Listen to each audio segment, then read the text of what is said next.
Welcome back. Social media is part of our everyday lives, right? But in some ways it can have a negative impact. So this morning, Ariel is here to tell us what we can do to change that. And Ariel, good morning to you. Thanks for coming in. Thank you. I know we're going to speak specifically this morning about Facebook and Facebook's algorithm, which many people at home may not be too familiar with how this works. So how does it work?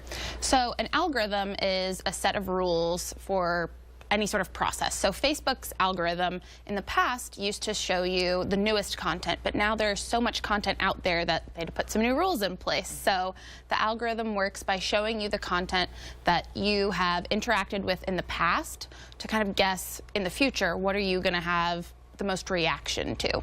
So for example here, you were talking about if you want to see your friends' baby posts, more of those pictures, then you're supposed to like and comment on those, correct? Exactly. So it all boils down to like, comment, and share the stuff that you want to continue to see, and then the stuff that is maybe too negative or too overwhelming, don't react to it. Don't like, comment, and share, because if you do, Facebook's going to learn that's what you want to see more of.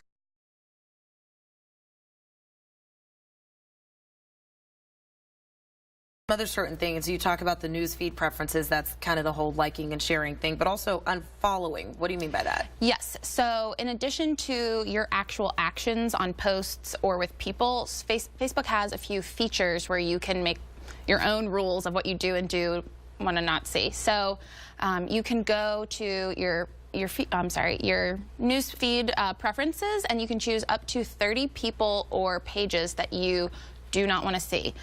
You can also choose up to 30 pages or people that you want to see first. So if there is a certain business or musician or best friend or relative that you always want to see in your newsfeed, you can make sure that's first and foremost. Like WDSU Facebook page? Yes. Go ahead and like that. Thanks.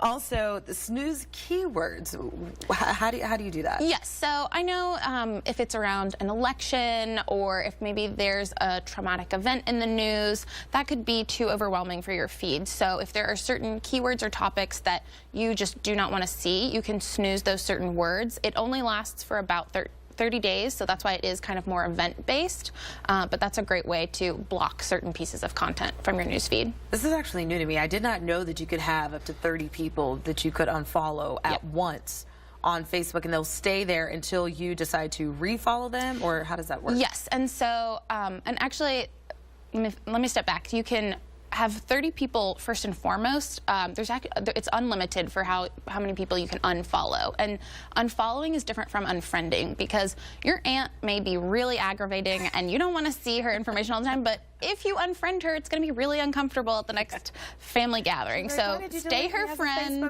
unfollow so you don't get her updates. There you go. And you kind of keeping the peace amongst everybody.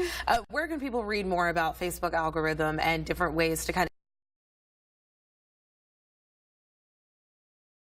Search Influence, that's the company I work at. We have multiple blog posts about what's new with the Facebook algorithm, so you can always look for updates there. And then Facebook is always posting updates about how they're trying to best serve us with the newsfeed. Awesome, Ariel. Good advice as we begin the new year, kind of clean things out for you. Yeah. Thanks so much for coming in. We appreciate you.